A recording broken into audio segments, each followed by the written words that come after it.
Kuartal kedua pertumbuhan negara dikatakan naik 7%. Sahabat tahu kan, masyarakat kita sangat limit sekali pengetahuannya. Memang selama 20 tahun ini cara memimpin negaranya seakan tidak meminteri rakyat tetapi malah membodohi rakyatnya. Jadi data 7% ini salah? Ya enggak, bukan salah. Data itu benar 100%. Tetapi pemahaman masyarakat yang awam, terutama pengagum pejabat-pejabat saat ini, salah memahami arti naik 7% itu yang memang digiring ke arah tidak paham. Demikian juga oposisi. Itulah mengapa New Mind tidak impress dengan oposisi, tidak mau gabung dengan oposisi, karena memang aneh dan gak paham bernegara semua. Semuanya politikus, bukan negarawan. Sisanya barisan pasukan yang dikatakan penjual agama yang kalah dengan mereka yang pakai kampanye kebinekaan yang didukung dengan cuan yang besar. Begitu angka 7% kuartal kedua naik, oposisi bengong. Gak ngerti atau malah nuduh data tersebut hoax. Sementara pengagum pejabat mengatakan tuh naik kan, hebat kan pejabatnya. Sementara realita tetangga seputaran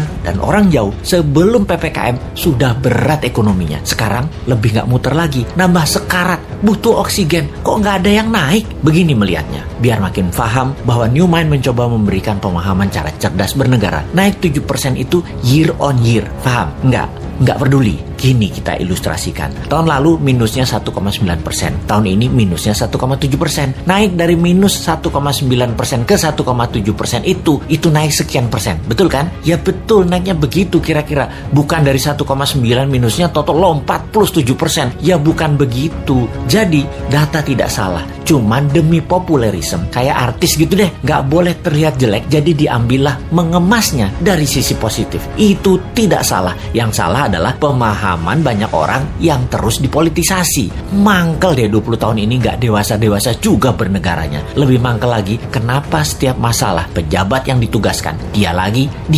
Ini menunjukkan apa? Tidak ada yang mampu, atau dia tidak paham mengelola, atau manajerialnya lemah, atau dia memiliki gaya kepemimpinan yang lain, yaitu gaya kepemimpinan yang menugaskan anak buah, dan kalau anak buah salah, anak buahnya yang disalahin karena ketidakmampuan tersebut. Posisinya kayak menang, kayak raja. Kalau kayak gini ini bukan leader yang baik. Kalau di perusahaan ya, seorang direktur memanggil 5 manajer di bawahnya dan menugaskan masing-masing departemen harus untung, harus membuat profit. Bayangin, buat profit itu kalau di perusahaan. Kalau menteri mah nggak buat profit, hanya menyelesaikan masalah non cash. Harusnya gampang ya. Lalu manajer tadi tidak ada yang menghasilkan profit. Direksi tadi marah-marah. Kenapa? Target tidak tercapai. Manajer balik lagi kerja, nambah runyam, bukan nggak profit malah rugi. Direksinya nambah marah-marah. Ketika laporan ke pemegang saham, direksi mengungkapkan kinerja manajernya. Entah bagaimana, mungkin karena shareholdernya bukan orang pintar juga, mereka banyak yang setuju memang manajernya yang nggak bisa kerja, setuju dengan direksi. Di sisi shareholder, ada shareholder yang minoritas yang mengatakan bukan, itu direkturnya yang tidak bisa mengajarkan manajernya, tidak directed leader,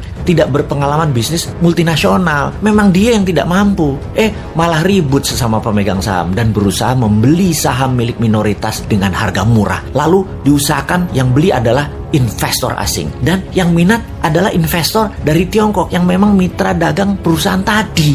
Sudahlah, itu hanya ilustrasi, capek kita balik ke pokok awal tadi. Lalu sektor mana yang naik? Sektor yang dipegang oligarki, yang memang hanya 3% mereka itu, tapi mengendalikan 70% ekonomi. Wis, ngerti ya ilustrasinya ya? Sudah, sana berantem lagi. New Mind mah nonton aja, abis kita dianggap wong bodoh, padahal bodoh beneran.